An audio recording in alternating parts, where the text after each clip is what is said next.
Hi friends, welcome to Tamil Tech Shop. WhatsApp payment option எப்படி use பண்றதுன்னு தெரிஞ்சுக்கணுமா? இந்த வீடியோவை தொடர்ந்து பாருங்க.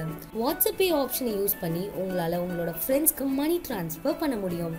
அதுக்கு நீங்க உங்க பேங்க் அக்கவுண்ட்டை UPI அதாவது யுனைடெட் பேமெண்ட் இன்டர்ஃபேஸோட லிங்க் பண்ணி உங்களுக்குன்னு ஒரு தனி UPI கோட வாங்கி வச்சுக்கணும். Facebook கண்ட்ரோல் கீழே வாட்ஸ்அப் போனதுக்கு அப்புறமா வாட்ஸ்அப்ல voice call, video call, stories இப்படி நிறைய ஃபெசிலிட்டியை இன்ட்ரடியூஸ் பண்ணியிருக்காங்க. அதோட அடுத்த கட்டம் தான் WhatsApp payment. WhatsApp payment option Android and iOS users ரெண்டு பேருக்குமே உண்டு. இப்போதைக்கு இந்த வாட்ஸ்அப் பேமெண்ட் ஆப்ஷனை இந்தியாவில் இருக்கவங்க மட்டும்தான் இயக்க முடியும். சரி வாங்க, இந்த வாட்ஸ்அப் பேமெண்ட் ஆப்ஷனை எப்படி யூஸ் பண்றது அப்படிங்கிறத பத்தி பார்க்கலாம். வாட்ஸ்அப் பேமெண்ட் ஆப்ஷனை யூஸ் பண்றதுக்கு முன்னாடி உங்களோட பேங்க் அக்கவுண்ட்டை வாட்ஸ்அப் பேமெண்ட்டோட இணைக்கணும். அதுக்கான ஸ்டெப்ஸை இந்த வீடியோவில் பார்க்கலாம். ஃபர்ஸ்ட் நீங்க வாட்ஸ்அப் ஓபன் பண்ணி அதுல செட்டிங்ஸ், அதுக்கப்புறமா பேமெண்ட்குள்ள போகணும். பேமெண்ட் பக்கத்துல உங்களோட பேங்க் அக்கவுண்ட்டை லிங்க் பண்ணி பேங்க் சம்பந்தமான இன்ஃபர்மேஷன்ஸை பூர்த்தி பண்ணணும்.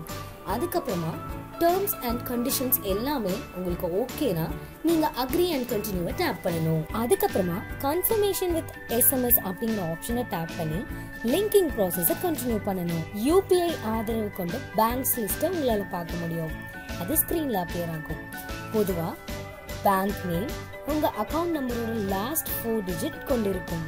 ஒரே பேங்க்ல நீங்க நிறைய அக்கவுண்ட்ஸ் வச்சிருக்க பட்சத்துல பல ஆப்ஷன்ஸை காட்டும்.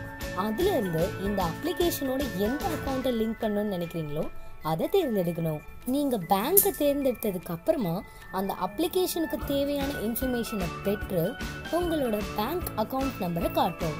இதெல்லாம் முடிஞ்சதுக்கு அப்புறமா முடிந்தது அப்படிங்கிற செய்தியையும் உங்களுக்கு காட்டும். உங்க பேங்க் அக்கவுண்ட்டை வாட்ஸ்அப் பேமெண்ட்டோட இணைச்சதுக்கு அப்புறமா உங்களால ஈஸியா மணி ட்ரான்ஸ்ஃபர் பண்ண முடியும். யாருக்கு மணி ட்ரான்ஸ்ஃபர் பண்ணணும் அப்படின்னு நினைக்கிறீங்களோ அவங்க சாட்குள்ள போய் ஐபோன் யூசரா இருந்தா பிளஸ் ஐகானையும், ஆண்ட்ராய்டு யூசரா இருந்தா அட்டாச்மெண்ட் பட்டனையும் கிளிக் பண்ணணும். அதுக்கப்புறமா பேமெண்ட் ஆப்ஷன் பார்ப்பீங்க. அதுல நீங்க எவ்வளவு மணி ட்ரான்ஸ்ஃபர் பண்ணணும் அப்படின்னு நினைக்கிறீங்களோ அந்த மணியை என்டர் பண்ணணும். அதோட டிஸ்கிரிப்ஷன் மெசேஜையும் உங்களால சென்ட் பண்ண முடியும். நீங்க லிங்க் பண்ணிருக்க பேங்கோட UPI கோடையும் என்டர் பண்ணணும். அவ்வளவுதான், உங்களால ஈஸியா மணி ட்ரான்ஸ்ஃபர் பண்ண முடியும். இதே மாதிரி இன்னும் நிறைய வீடியோக்களை பார்க்கணும்னா கண்டிப்பா எங்களோட தமிழ் டெக் ஷாப் சேனலை சப்ஸ்கிரைப் பண்ண மறந்துடாதீங்க. எங்களோட நோட்டிபிகேஷன்ஸ் உங்களுக்கு உடனே கிடைக்கணும்னா பக்கத்துல இருக்க பெல் சிம்பலையும் கிளிக் பண்ண மறந்துடாதீங்க. தேங்க்யூ.